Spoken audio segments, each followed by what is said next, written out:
Hola, hola, buenas tardes. ¿Cómo les va? Amigos, amigas de la llave Psi, ¿cómo están? Bienvenidos y bienvenidas a una nueva charla de todos los lunes a las 19. Bueno, un gusto como siempre estar nuevamente aquí junto a todos y todas ustedes. Bueno, para los que ya nos conocen, siempre brindamos estos espacios de charlas gratuitas en vivo, donde la idea es precisamente potenciar un lugar de pensamiento en conjunto, debate, intercambio. Esa es la idea, de poder interactuar, conocernos, reflexionar.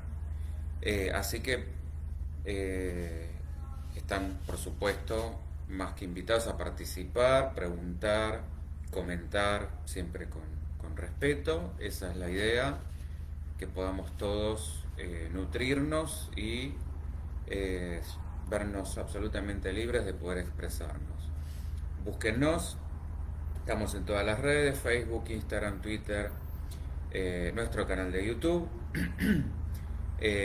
Todos los lunes es este espacio, como dije, a las 19, y los viernes estamos en la radio en .0.me, esto es así todo en minúscula y con letras, donde también nos pueden escuchar en vivo y por supuesto también participar del programa con sus preguntas, comentarios, etcétera. Eh, bueno, todo esto es redundante para quienes ya nos conocen y nos siguen, pero esperamos que se vaya sumando nueva gente, por ende hay que también como remarcarlo para que se animen a participar. También los y las invito a seguir la página del libro de Ecos de un viaje de amor en el tiempo, en Facebook, en Instagram, y alguna que otra charla ahí por YouTube. Esto es más que nada una invitación ya personal, de autor, digamos, para quienes les guste la literatura, por supuesto relacionado con estos temas, ¿no?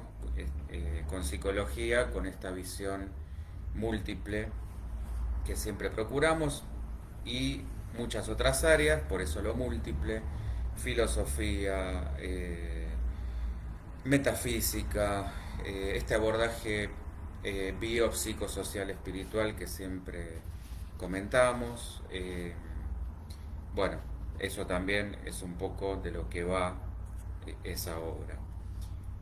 Bueno, quien pueda, sé que en Instagram está saliendo todo bien, quien pueda le pido que me confirme lo mismo en Facebook, así sé que está saliendo también todo bien por ahí y podemos tener, como dije, ida y vuelta de preguntas y respuestas sobre el tema que vamos a ver hoy.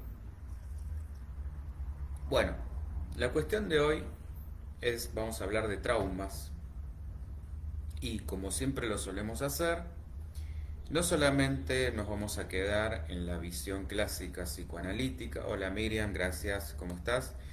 No solo la visión clásica psicoanalítica, que va a servir como disparador, sino para poder verlo hoy, en lo contemporáneo, desde distintas corrientes, como siempre. Bueno, vamos a arrancar justamente por el principio, porque esto nace en la concepción de Freud. Hola Carlita, ¿cómo estás? Tanto Miriam como Carla, como seguidoras destacadas, así que gracias ahí por el aguante. Esto es como las bandas esas que arrancaban bien en el ámbito under, en los pubs, y tenían 5 o 6 seguidores, y después uno nunca debe olvidarse, ¿no? Así que Carla y Miriam serían como esas primerizas de las que uno nunca debe olvidarse. Eh, bueno, la sexualidad para Freud ya de por sí era traumática, y él decía que era el origen propiamente del trauma psíquico. A este descubrimiento él lo llamó la fuente del Nilo, porque era uno de los misterios más grandes de su época, estamos hablando de fines del siglo XIX, y lo utilizó como metáfora, así como también usó la metáfora del continente negro o el continente madre, refiriéndose por supuesto a África, en alusión a la sexualidad femenina. Era común que Freud recurriera a la geografía como metáfora de los enigmas que todavía estaban pendientes en ese entonces por descubrir, por desentrañar. Hola Héctor en Instagram, bueno, buenísimo que se sumen hombres, que esta es la idea, que vayan apareciendo y bueno, por supuesto que se animen a participar, a preguntar también, a comentar. Vuelvo al trauma. Para Freud, él va a decir que es como, si lo tuviera que definir, como un raudal en exceso de excitación que se va a volver intolerable para el psiquismo. Es como, hola vida, ¿cómo estás? ¿Cómo te va? Tanto tiempo. Perdón que se me cruzó acá un cartelito. Ahí está. Gracias. Ahí me confirma que salió. Ok, perfecto. Decía, eh, como un suceso que ocurre en la vida del sujeto que no puede ser elaborado.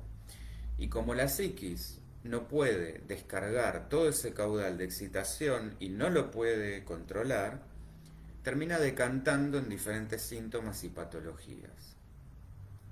Freud va a decir también, a describir, que el trauma se produce en dos tiempos. Vamos a graficarlo esto con un ejemplo. Un paciente, imaginemos que es testigo de la relación, me estoy refiriendo a una relación sexual, de una tía con un primo, por ejemplo, a partir de ahí desarrolla síntomas. ¿Y qué pasa? Otras escenas similares previamente no provocaban el mismo afecto. Algo se produjo esta vez que no pudo tolerar. Otro caso, otro ejemplo.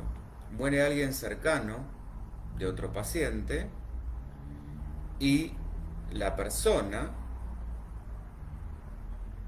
en este caso el sujeto que está haciendo análisis,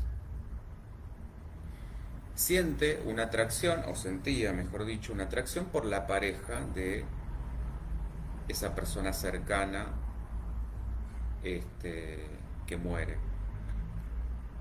Bueno, el primer pensamiento que se le va a pasar por... Hola Yanti, ¿cómo te va?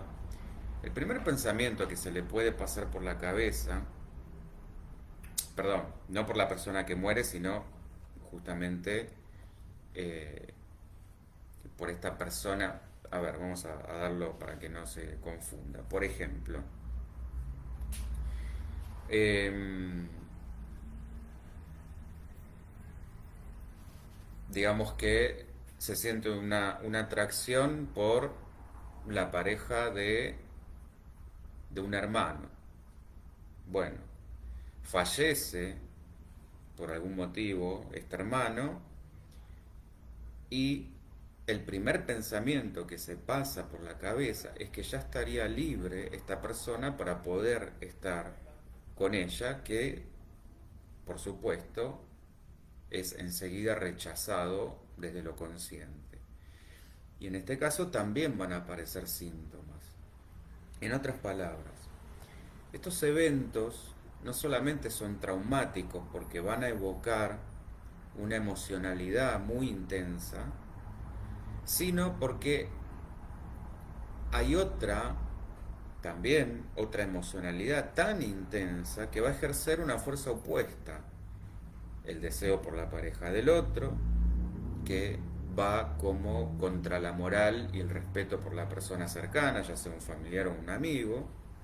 En el primer caso que daba antes, va a ser el rechazo por ver en esa situación de por sí traumática a esta tía o al primo, a cualquiera de ambos, al tiempo que en oposición quizá es el deseo sexual por alguno de ellos. Y en el segundo, opuesto hacia este sentido de lealtad hacia la familia o hacia la amistad, el deseo por la pareja. Dicho de otra forma, el trauma actúa en estos dos tiempos que yo decía y por efecto de al menos dos acontecimientos. Una primera ocasión de seducción de un niño por un adulto, esto es lo que decía Freud, y una segunda escena aparentemente trivial, aparentemente intrascendente, que sería posterior a la pubertad, que va a remitir a la primera y que recrudece el trauma. Freud después va a llegar a la conclusión de que no es solamente este conflicto interno de emociones en oposición lo que produce esta acumulación de energías que, como decíamos, no puede ser procesada, sino que además falla en el intento de esta descarga. Esto explica la relación que hacemos de eventos triviales, como puede ser un olor, un sonido, una imagen, a un evento que está cargado de dolor, de emocionalidad, de afecto. Carla, no comprendo el mensaje porque me salió cortado. Dice primero el que sujeto aparece el síntoma, después me quedó un en. Imagino que sería en qué sujeto aparece el síntoma, la pregunta, calculo. Bueno, si es esta, vos por las dudas aclarame, es obviamente en el sujeto que está experimentando esta lucha de emociones al que se le cruza el pensamiento de que, por ejemplo, se murió la pareja de un amigo por el que esta persona sentía atracción, entonces ahora esta persona quedó libre, bueno, y siente como este conflicto de querer anular lo que está sintiendo, que al mismo tiempo no puede, pero por otro lado está toda esta cosa de la moral y el deber ser que le dice que no debería estar sintiendo lo que siente. Ok, entendí bien entonces, es eso.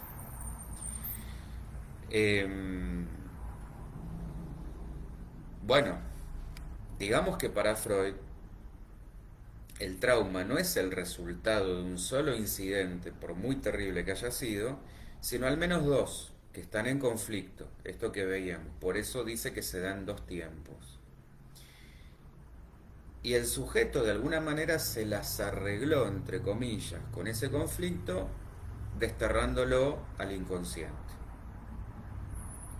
Cuando algo despierta ese viejo conflicto, como decíamos recién, un olor, un sonido, una imagen, un algo que va a ser similar, los síntomas van a aparecer como una barrera defensiva para que no llegue a la conciencia y que esto genere angustia y pueda desestabilizar el equilibrio de ese sujeto. Por esto es que muchas veces preferimos el autoengaño, preferimos no ver, preferimos hacernos los tontos, por justamente evitar todo este desborde angustioso. Y esta conflictiva se va a dar en una permanente relación entre los hechos y cómo esos hechos fueron vividos, cómo los hemos transitado, cómo los hemos internalizado. Es decir, acá es donde entra la realidad psíquica, que es en definitiva la que cuenta mucho más que la objetiva. Ya que si ese sujeto lo vive como algo que realmente pasó y que le está trayendo problemas, no importa tanto descifrar si de verdad eso pasó o no pasó, si se lo está de alguna manera imaginando o si está rellenando espacios, lo que de alguna manera también es improbable, ya que la función de este lado como terapeuta es llegar a la cura y no ser jueces de descifrar si el paciente de alguna manera está mintiendo eh, o está diciendo la verdad, porque no tenemos elementos para poder comprobarlo. El punto es que eso que está relatando lo siente como si fuera verdad, y esto es lo que importa, la realidad psíquica. Entonces, es por esto que cobran también tanta relevancia, como veíamos en una de las charlas anteriores, los mitos y los símbolos, porque es el lenguaje en el que se expresa el inconsciente. Es una relación dialéctica de fuerzas que están en permanente cambio y en conflicto, en oposición. Son deseos contra otros deseos. Y esto es lo que genera síntomas y trastornos en toda esa vida anímica del sujeto. Bien, si hasta acá estamos bien, cualquier cosa, insisto, pregunten, comenten, esa es la idea. Vamos a ver, esto sería lo que planteaba Freud, vamos a ver cómo se ve el trauma en estas épocas más contemporáneas. Las corrientes psicológicas más modernas, como por ejemplo la corriente cognitiva, va a reemplazar este concepto de trauma por el de estrés. Hoy lo que está en boga, digamos, es hablar desde la perspectiva del estrés, en el sentido de una respuesta fisiológica a ciertos sucesos amenazantes frente a los que este sujeto no cree contar con los recursos suficientes para poder hacer frente. Ustedes saben que esto lo charlábamos en la radio cuando hablamos justamente de estrés. Hay un umbral, primero que el estrés está mal llamado estrés, pero bueno, para que no se confunda, como vulgarmente se le dice estrés, vamos a llamarlo de esta manera para que no preste confusión. Pero en realidad, cuando decimos estrés, es porque estamos hablando de, en realidad, lo que sería, hay un estrés bueno y un estrés malo. Hola Dani, ¿cómo va? Entonces, hay un cierto umbral que es absolutamente natural y necesario, que es esto, para poder responder necesitamos una cierta cuota natural de estrés, que es lo que nos habilita a accionar. Y esto está relacionado con una respuesta absolutamente fisiológica que es inherente a la especie. Nos quedó grabado en el ADN esto, que frente a un peligro tenemos básicamente dos reacciones básicas, que es lucha o huida. Bueno, cuando este umbral se ve superado, cuando, relacionándolo con lo que veíamos de Freud, no contamos con los recursos para elaborar lo que se nos está presentando, para procesarlo y para poder responder, es cuando viene la cadena del estrés, que genera toda una respuesta en el organismo que va a traer consecuencias no saludables en síntomas y en toda una serie de alteraciones. Bueno, y esto, ya entrando más en el terreno contemporáneo, se ha podido medir, hay signos objetivos que permiten determinar tanto su presencia como su nivel. Por ejemplo, cuando se habla de un nivel elevado de cortisol. Pero como distintas personas tienen distintos niveles reactivos, distintas personas reaccionan de distinta manera a diferentes circunstancias o ante un mismo suceso, esta corriente, la cognitiva, apela a un modelo de probabilidades teniendo en cuenta distintos factores como la herencia, la salud general, la visión o la evaluación de los sucesos en cuestión, de los que estamos hablando, la percepción que tenga esa persona del apoyo social con el que cuenta, los estilos de adaptación, esto de o de hacer frente, y la experiencia previa que pueda tener ese sujeto frente a situaciones similares. Vamos a ver ahora esta visión del trauma desde un enfoque, como nos gusta a nosotros, integrativo, biopsicosocial y espiritual. Desde esta perspectiva, lo vamos a definir como el recuerdo de un suceso que quedó archivado en forma disfuncional en las neuroredes de la memoria. Aunque en general se acepta que el estrés es hoy día un factor a tener muy en cuenta en la creación y en la evolución de muchas de las enfermedades, las más comunes, depresión, ansiedad y derivados, pero a nivel tanto fisiológico como mental, en este ámbito vamos a reconocer tres síndromes específicos eh, por exposición justamente a situaciones extremas de estrés. El trastorno por estrés postraumático, el trastorno por estrés agudo y el trastorno traumático del desarrollo. En este último, porque los otros dos ya los hemos expuesto justamente en esto que comentaba, cuando hablamos de estrés puntualmente en la radio, pero sobre este último me quería detener un ratito porque es muy interesante para que nos podamos quedar un cachito acá, porque nos da otra visión sobre el trauma. ¿Qué pasa? Nosotros pensamos siempre el trauma como algo negativo, pero pasa que hay algunas personas, como por ejemplo algunos sobrevivientes de los campos de concentración, que no solo superaron esas experiencias, sino que se volvieron figuras ejemplares.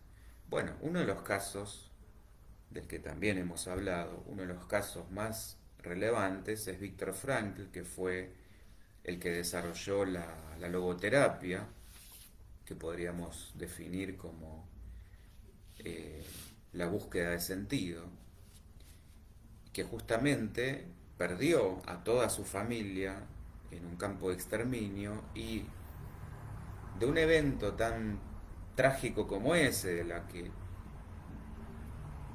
muy pocas personas podrían sobreponerse, él pudo no solamente sobreponerse, sino de alguna manera, en términos también freudianos, sublimar todo eso hacia todo ese enojo que uno entendería, todo ese rencor, toda esa hasta necesidad de revancha o de injusticia, todo eso lo pudo eh, no solamente sublimar, sino transformar en justamente una terapia que apunta no solo a su propia sanación, sino para que muchas otras personas puedan encontrar su propósito, su sentido, su para qué en este mundo.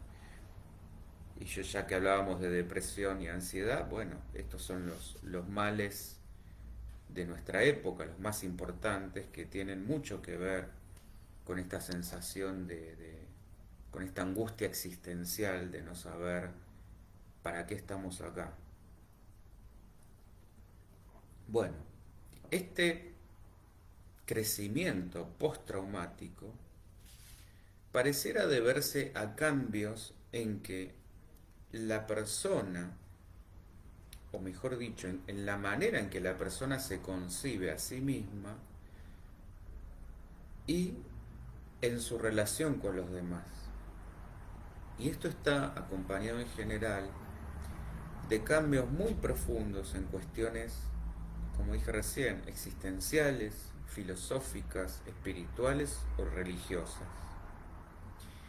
Eh, Demanda una transformación absoluta de cómo entendemos el mundo, de nuestro lugar en el mundo, de una resolución de esa angustia existencial. Eh, no es para todos, evidentemente. Y la resiliencia que también es un término como bastante moderno, va muy de la mano con este concepto, con esta idea. Y que también, ¿cómo podríamos definir la resiliencia? Bueno, como personas que, pese a vivir situaciones de, no solo de alto riesgo, sino justamente de extrema eh, pérdida, situaciones justamente realmente extremas, donde cualquiera de nosotros podría tranquilamente, pienso, tener otro tipo de elaboración o no elaboración y hasta terminar en la locura.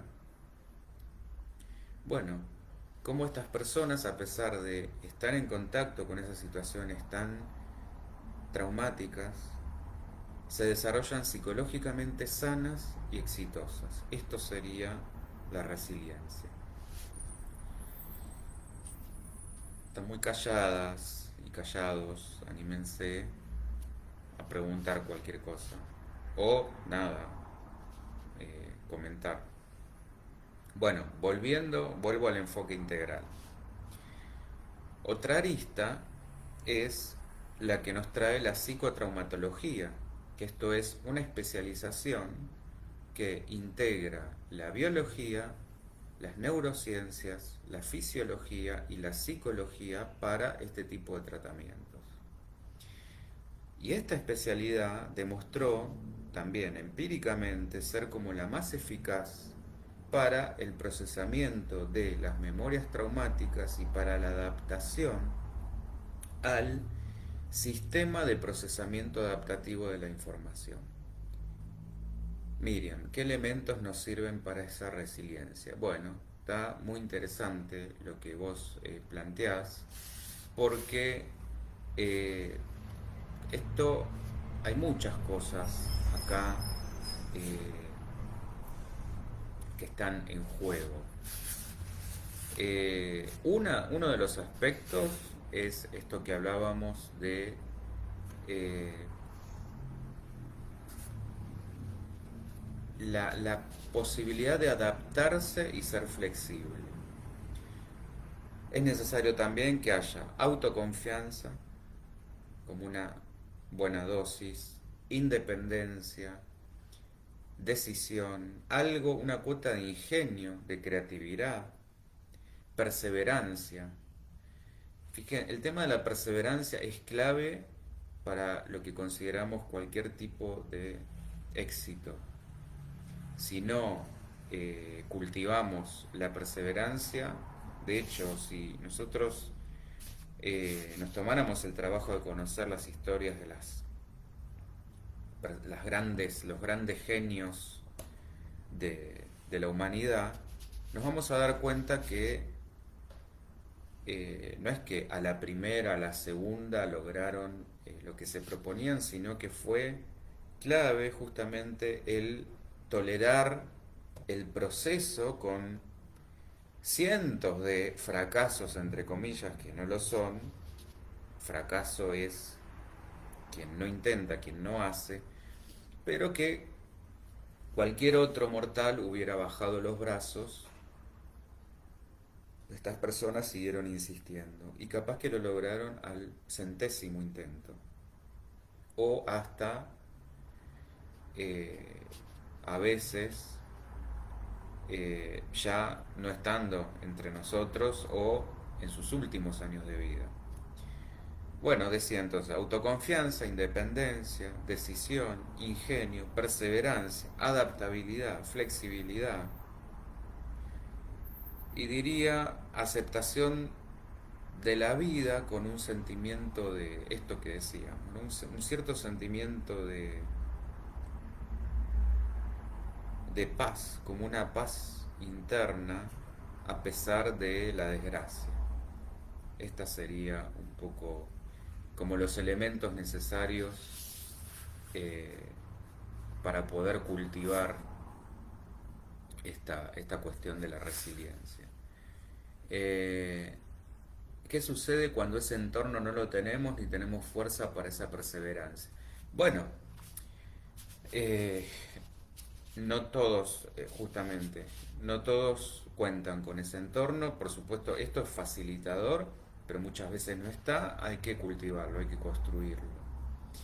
Esto sería proponerse relaciones sanas, saludables, constructivas. Y la fuerza también se va construyendo, Miriam. Es decir, esto es persistir. Es como, yo doy siempre el ejemplo del gimnasio. A ver, yo creo que nadie sensatamente, siempre hay algún bicho raro que va a decir que le encanta y le fascina, pero creo que nadie, por lo general, le encanta ir a un gimnasio. Pero, y esta es la cuestión, es decir, si uno claudicaría frente a todo el rosario de excusas que uno se puede poner, que hace frío, que hace calor, que tengo fiaca, que no me gusta, que se me hace aburrido, no sé, uno justamente dejaría al segundo día. Pero ¿qué pasa? Acá es donde es necesario esta cuota de, bueno, veamos un poquito más allá, a la gratificación que viene con la tolerancia del proceso, con el esfuerzo, y ahí uno ve que vale la pena, como ir, yo creo que el secreto es ir disfrutando y viendo el logro, los pequeños logros del camino. Porque si uno va por la vida con esta cosa de hasta no llegar, no valora absolutamente nada y es como ir siempre desde la falta, desde la carencia. Ahora sí, con cada pequeño logrito vamos saboreándolo y de alguna manera valorándonos, bueno, ahí esto es la fuerza necesaria como para encontrar esa motivación para seguir. Tolerar el proceso de soportar el vacío, bueno, súper profundo lo que estás diciendo, pero en realidad sí, porque lo otro es como el atajo fácil, es procurar, quiero llegar a la meta y no quiero vivir como en la película esta Click. Voy por el atajo y no quiero pasar por el esfuerzo, no quiero pasar por el dolor, no quiero pasar eh, por todo lo que implica justamente aquello que tengo que dejar que transformar o que cambiar. Bueno, es justamente soportar toda esa falta, soportar la angustia, soportar eh, el no control, soportar la incertidumbre, totalmente. Carla interviene en la voluntad de poder para sanarnos. Sí, bueno, ahí te me fuiste muy nietzscheana, pero sí, sí. eh, yo creo en un punto se trata de elegir. Eh, Me quedo con la excusa, me quedo con el no intento, eh, pero bueno, después no pretenda desde este lugar que yo genere cambios. El cambio necesita de el esfuerzo, necesita de... Pero es que también esto es lo que después permite valorarlo, porque imagínense, si cambiar fuera tan fácil y lograr cosas fuera tan sencillo, ¿en dónde estaría? ¿Qué valor le podríamos dar a eso? ¿Qué valor se le da a lo que viene fácil? Este es el punto. Esto justamente es lo que nos, ya que estamos con Nietzsche, lo que nos hace más fuertes. Acá está la cuestión. Em, bueno, y cuando yo hablaba del modelo este, de la psicotraumatología, em, apuntando a esta idea de un procesamiento de las memorias traumáticas y una adaptación a un modelo adaptativo de la información, esto justamente va a postular que un incidente particularmente angustioso puede quedar almacenado de una manera específica a cada estado. Lo que quiere decir que se va a mantener congelado en el tiempo en su propia red neural, incapaz de conectar con otras redes de memoria que contienen información. Y este sistema natural del cerebro se va desarrollando a lo largo de la vida y va de alguna manera almacenando las experiencias y las respuestas a esas experiencias en redes de memoria a las que podemos acceder.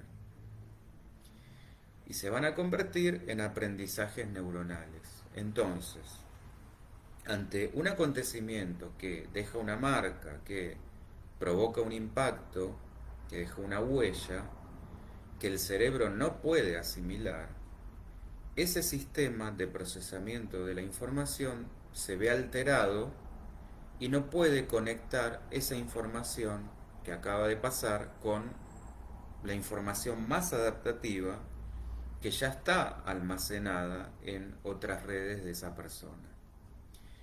Y esto es lo que provoca todo tipo de alteraciones en la capacidad de esa persona y en el desarrollo posterior de su personalidad.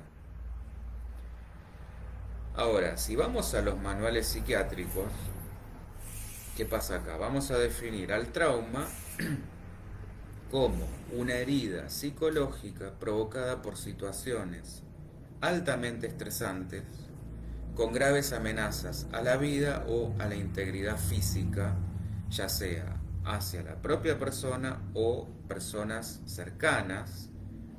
También puede ser la destrucción súbita del hogar, de la comunidad, presenciar la muerte o heridas graves de otra persona como resultado de un accidente o de un acto de violencia física.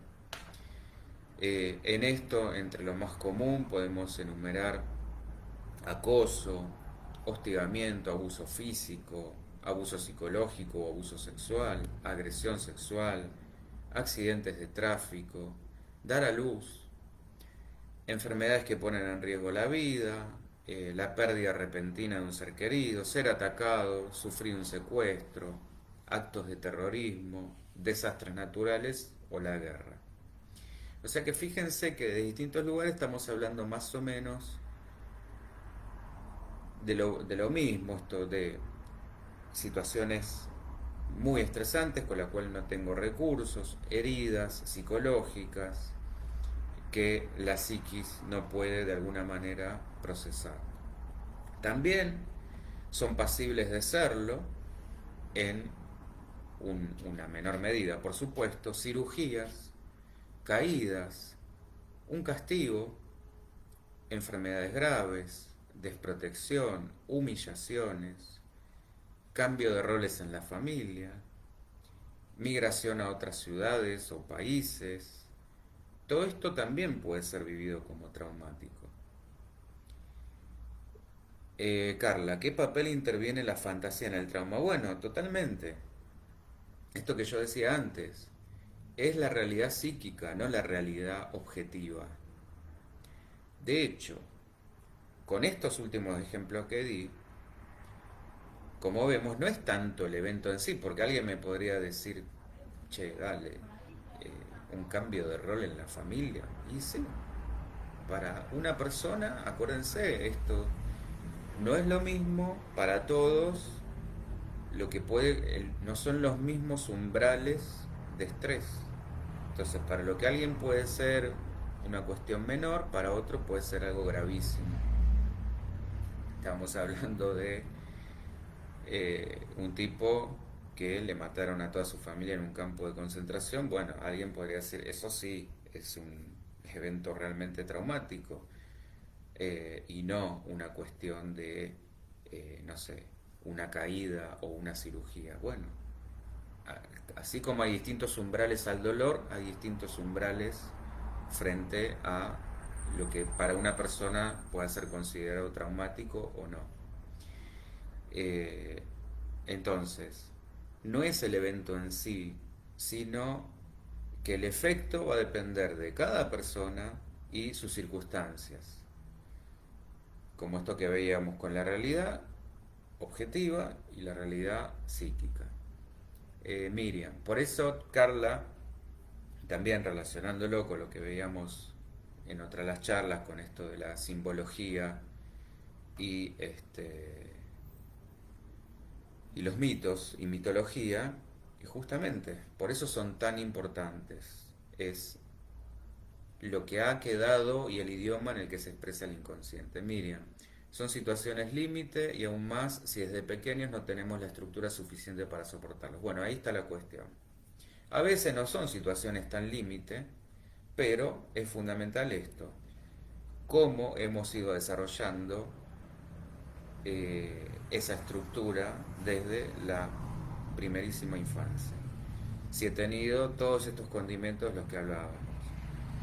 Si he sido criado desde un apego muy inseguro, bueno, por supuesto que no voy a contar con elementos suficientes, porque esto me enseñó de alguna manera a estar permanentemente alerta, a evitar situaciones.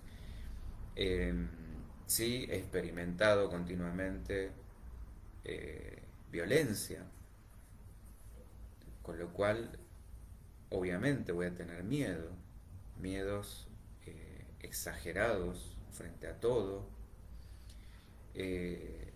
Entonces, por supuesto que esto también se ha ido construyendo desde el medio. Y si encima no cuento con una red de apoyo eh, que me permita construir o conocer otro tipo de forma, otro tipo de modelo, bueno, muy probablemente esto lo haya naturalizado, lo haya normalizado y así es como entiendo que se debe responder.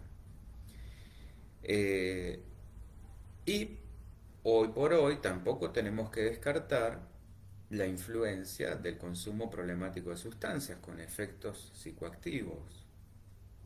Bueno, la clasificación de la Organización Mundial de la Salud nos va a ofrecer una categoría de los trastornos que están provocados por estrés y traumas, en los que se van a incluir, como dije, el trastorno por estrés postraumático agudo y el crónico, los trastornos de adaptación y los cambios duraderos de personalidad posteriores a una situación catastrófica, donde en todas vemos que aparece el estrés como mediador y aparece también la disociación. ¿Qué sería esto? Esto es un mecanismo de defensa que, por el cual escindimos, separamos elementos que son disruptivos para el yo del resto del psiquismo. Acá volvemos un poquito a Freud. Y Freud decía, de hecho, que donde podemos detectar lagunas del recuerdo es porque hay trauma. Por eso, una de sus más grandes frases, una de mis frases preferidas, es que recordar es la mejor manera de olvidar. Carla, ejemplo, mi padre vivió en un orfanato y crió sus 4 hijos con amor. Bueno, ¿ves? Ahí tenés cómo pudo encontrar desde algún lugar, vos sabrás mucho mejor que yo, Carla, desde dónde, pudo encontrar esa energía para decir, bueno, yo esta situación no la repito, porque tranquilamente podría haber seguido el patrón y decir, bueno, a mí me dejaron, me quedo en el resentimiento, abandono también a mis hijos, que es lo que sucede cuando uno no asume su historia, la repite. Por más que se quiera ir al otro extremo, termina siendo la otra cara de la misma moneda. Este es el tema. Ahora, ¿qué pasa cuando esto aparece durante la infancia y la adolescencia? Pensemos que como dijimos hace un ratito, los niños son especialmente vulnerables a los traumas porque sus cerebros todavía se están formando. Por ende, van a experimentar un estado elevado de estrés durante acontecimientos terribles y sus cuerpos van a liberar hormonas relacionadas con ese estrés y con el miedo. Este tipo del trauma del desarrollo, volviendo a este punto, puede interrumpir el desarrollo normal de esos cerebros.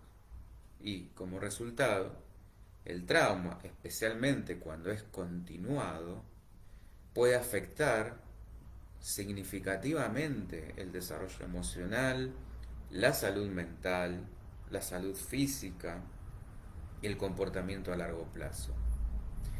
Esta sensación de miedo, de impotencia, puede continuar, ni hablar, hasta la adultez y con un riesgo muchísimo más elevado de sufrir efectos graves de ese trauma. ¿Cuáles serían los síntomas clínicos más comunes? Bueno, la depresión, la ansiedad, esto que ya hemos dicho, el odio hacia uno mismo, la dificultad para regular emociones, la disociación, esto que hablamos hace un ratito, el embotamiento, las dificultades en la atención y la concentración, que esto se ve muchísimo ahora, dificultad en el control de impulso, esto también, abuso de sustancias, son todas cuestiones hoy en día muy presentes, conductas autolesivas también, comportamientos de riesgo, sumisión y dependencia, fuerte sensación de vulnerabilidad y peligro, revictimización, problemas en las relaciones, en las interrelaciones y en las relaciones íntimas, somatizaciones, problemas médicos, falta de confianza en ellos y hacia los otros, sentimientos de indefensión y desamparo, una sexualidad traumática, sensaciones de vergüenza y de culpa. Bueno, en general, estas personas van a presentar una gran desesperanza acerca de lo que les da el mundo, del futuro. Creen que no van a encontrar a nadie que los entienda o que entienda su sufrimiento. Y esto sigue de alguna manera manteniendo este gran conflicto interno que veíamos al principio, con niveles de angustia muy altos. ¿Cómo se puede dar el cambio? Bueno, cuando esto que remarcábamos con la red de apoyo, cuando hacen este esfuerzo de encontrar a alguien que les ayude, cuando piden ayuda, para poder salir de ese estado de angustia,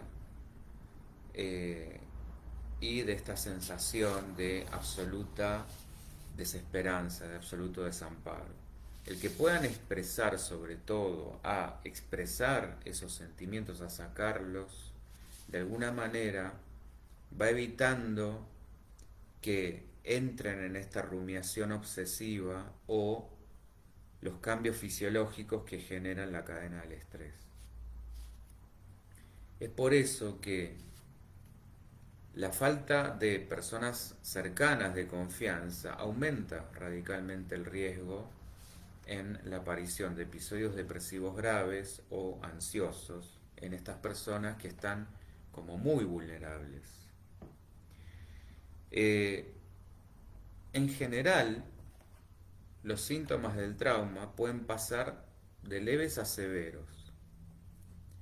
Muchos factores van a determinar la manera en que un evento traumático puede afectar a una persona, como dijimos, incluyendo sus características, la presencia de otras afecciones de salud mental, la exposición previa a otros eventos traumáticos, el tipo y las características del evento o los eventos, los antecedentes y el enfoque que tenga esa persona para manejar las emociones, sus respuestas emocionales y sus respuestas psicológicas.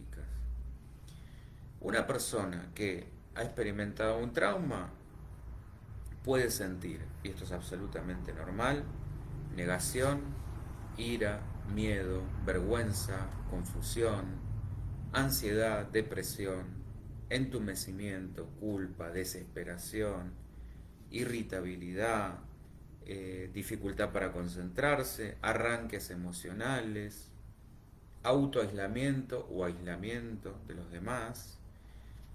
Y uno de los elementos claves va a ser la aparición de flashbacks. ¿Qué quiero decir con esto? Son escenas retrospectivas, es decir, cuando se revive el evento traumático tanto en el pensamiento como en las pesadillas, una y otra vez. Y como recordar el suceso o el evento traumático trae consigo todo el afecto que estaba ahí guardado, asociado, el sujeto va a intentar como mecanismo defensivo evitar esas reacciones. Que este es el tema esencial, lo que yo decía que se va generando desde el comienzo. Uno aprende como defensa la evitación, es como nuestra reacción natural. Yo decía lucha o huida. Si no sentimos que tenemos elementos para luchar, que no tengo recursos, escapamos. Ejemplo, se me aparece, no sé,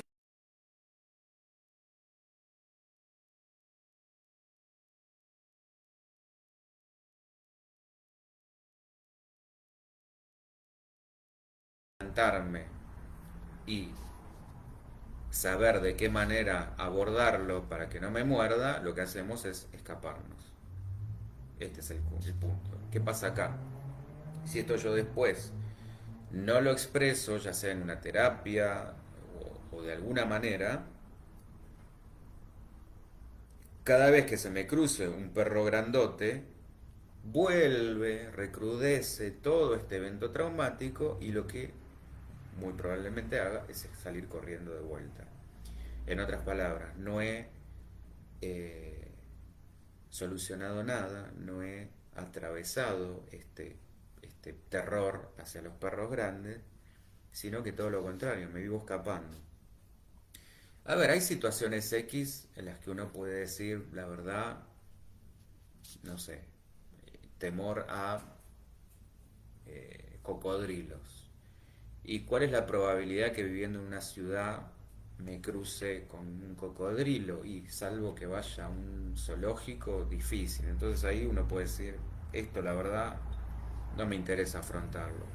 Pero sí es muy alta la probabilidad que si tengo pánico a volar en un avión, es muy alta la probabilidad que lo tenga que hacer, entonces más me vale, o volviendo al ejemplo del perro, es muy probable que se me cruce un perro grande, entonces mejor afrontarlo porque si no me empiezo a limitar seriamente. Eh, Carla, hay que sacarlo todo afuera como la primavera. Sí, sí, sí, tal cual. Entonces, eh, ¿qué hacemos? Utilizamos la evitación experiencial como principal recurso. Y cuanto más evitamos algo, o cuanto queremos echar de nuestra cabeza un pensamiento, más presente va a estar. El camino no es la evitación, es el afrontamiento.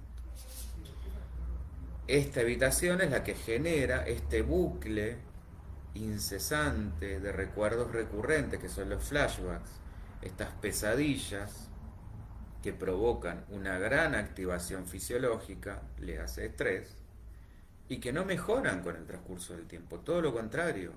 Más evitamos el fantasma, el monstruo, el demonio, más grande se hace, más le damos de comer.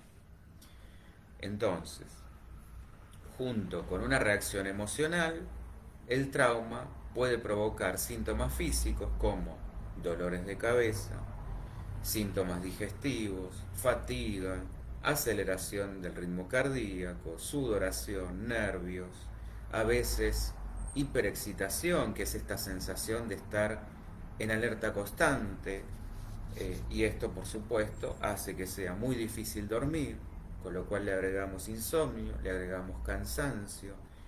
Bueno, fíjense que termina generando un malestar a todo nivel. porque aparte aparecen o pueden aparecer problemas de salud mental, como ya dijimos, los más comunes: depresión, ansiedad y abuso de sustancias. Bueno, ustedes me dirán, todo muy bonito, ¿cuál sería el tratamiento indicado? Bueno, como nos gusta a nosotros, es un abordaje múltiple, multidimensional. Y multidimensional en todo el sentido de la palabra, que abarque todas las esferas de la persona, todas sus dimensiones: biológica, psicológica, social y espiritual. Es decir, tratar todo lo que pueda haber alterado en el organismo. Para esto hay que ir a ver a un médico. Tratar la cuestión psicológica, para esto hay que hacer terapia. ¿Cuál? La que sea mejor para la persona. Nosotros proponemos un enfoque múltiple. Por supuesto que no todas las personas son iguales, entonces hay personas que vienen con determinadas características y se va viendo en el conocer a esa persona y en su propio autoconocimiento por dónde entra más. Y ahí se verá si va por un abordaje más de un estilo X. Lo social, esto que dijimos: generar, construir una red de apoyo saludable, donde la persona pueda encontrar contención, pueda encontrar comprensión, pueda encontrar empatía. Y no descuidar lo espiritual. Y acá es donde hay que ver también las creencias de esa persona. Respetar si no las hay, y si las hay, por supuesto que también pueda apoyarse en una religión o en una fe X. Y a veces también esto incluye lo farmacológico, según el caso, dependiendo del cuadro. La medicación hay que correr acá, hay que sacar la cuestión de demonizarla, porque muchas veces puede ayudar a manejar síntomas como casos severos de ansiedad, de depresión, trastornos del sueño, y de esta manera poder ir encontrando una estabilidad, una estabilización que es absolutamente necesaria para poder tener la fuerza, esto que vos decías, Carla, de dónde sacar la fuerza, para poder confrontar nuestros peores temores, nuestros peores demonios. Porque si estoy absolutamente desbordado y desestabilizado, no hay chance. A ver, Héctor, acá por Instagram: hay veces que no te das cuenta cuánto te afectó una situación, el trauma que te dejó, hasta que volvés a experimentar una situación similar y te das cuenta lo mal que quedaste desde la primera situación. Exactamente. Es que esto es lo que pasa, porque en general es lo que decía el amigo Freud: donde hay una laguna, donde hay espacios en blanco que no me acuerdo, muy probablemente haya un evento traumático. ¿Y qué pasa? Cuando uno se encuentra con algo parecido, una situación similar, no sé, estoy viendo una película y de golpe me provocó una angustia tal o un miedo tal que no sé explicar de dónde viene. Bueno, ahí evidentemente hay un trauma. Y la terapia ayuda no solo con la palabra, sino con muchos otros recuerdos, que podamos ir llegando a ese punto traumático y correr el afecto con el que esto quedó guardado. Es como que una parte de nosotros quedó en ese momento. Si esto pasó a los 5 años, una parte nuestra quedó estancada en los 5 años. Hay que ir ahí y sacar todo este afecto de angustia, de terror con el que quedó esto guardado, confrontarlo y poder transformarlo. Imaginen lo que este tipo, cuando hablaba del caso de Víctor Frank, cuando fue espectador de cómo asesinaron a toda su familia en un campo de concentración, Bueno, ¿cómo uno puede reponerse de un evento? ¿Cómo puede encontrar la fuerza que hablábamos, los recursos para poder salir adelante de eso?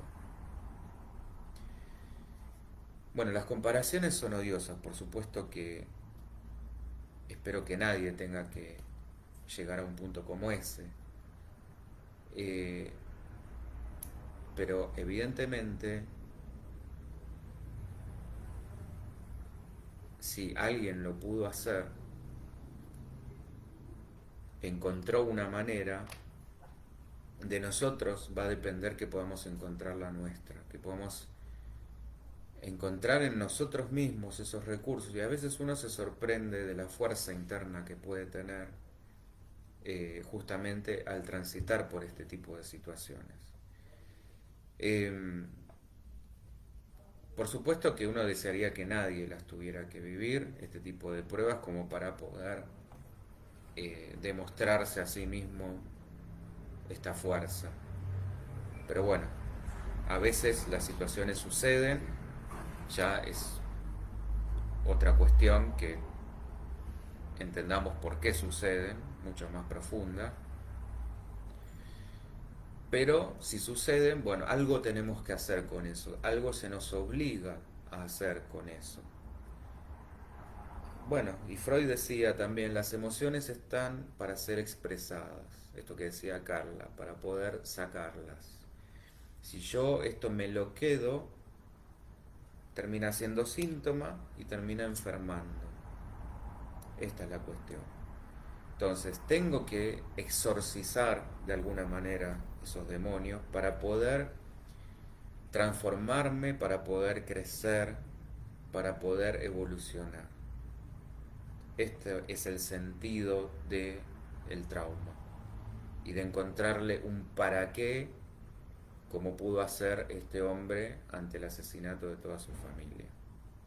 Encontrarle un para qué que pueda dejar un ejemplo, un legado, una trascendencia. La más fácil, por supuesto, es quedarme en el rencor, en el resentimiento, pero lo más paradójico es que me termino autodestruyendo y el otro quizá, para colmo, sigue en su camino de no hacerse consciente de nada, no hacerse cargo de nada y seguir haciendo el mal. Bueno, por eso también es tan importante perdonarnos nosotros, más allá de a los otros. ¿Estamos? Bueno, ¿alguna otra cuestión?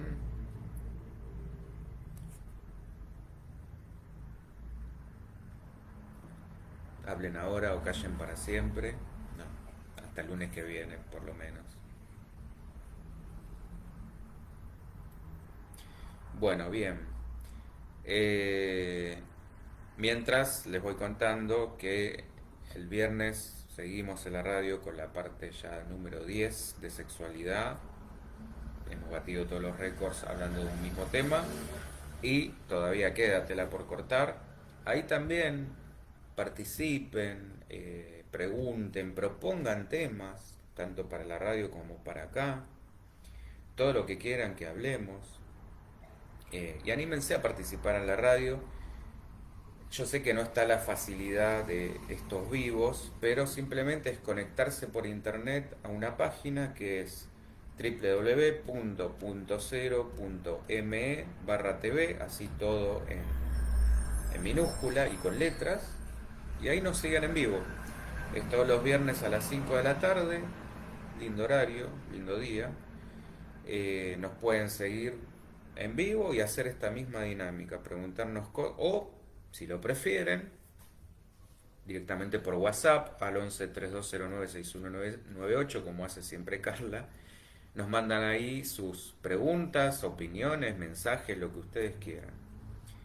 La idea es que sea un espacio nuestro que vayamos cultivando y donde se sientan libres de comentar lo que quieran. Bien, lo mismo también el canal de YouTube. Suscríbanse, así le sumamos gente, así le sumamos grosor de suscriptos. Es gratis, obviamente, como este espacio y como el de la radio, y es para ustedes. Mientras más suscripciones haya, más crece la, la llave. Hola Maros, ¿cómo te va? Esa es un poco la idea, que podamos llegar con estos espacios gratuitos a la mayor cantidad de gente posible, la gente que lo pueda necesitar. Eh, Somos de la idea, el conocimiento también, así como las emociones, no hay que guardárselo, sino compartirlo, para que quien lo pueda necesitar le pueda servir, lo pueda aplicar y lo pueda a su vez compartir. Es desde estas semillitas que podemos ir eh, cambiando cosas. ¿Estamos? Bueno, muy bien. Como siempre, un gusto. Muchísimas gracias por animarse a participar, a opinar, a preguntar, a estar ahí siguiéndonos. Sin ustedes esto sería posible, pero sería un embole porque estaría hablando yo solito. Así que muchísimas gracias por estar ahí del otro lado. Son los que permiten que esto sea dinámico, divertido y que haya un ida y vuelta. Bueno, será hasta el viernes con la radio y hasta el próximo lunes con otra charla. Gracias Miriam, gracias Carlita, bueno, gracias a todos los que se animaron a participar, gracias Héctor, gracias Yanti y bueno, todo por hoy, nos estamos viendo. Chau chau.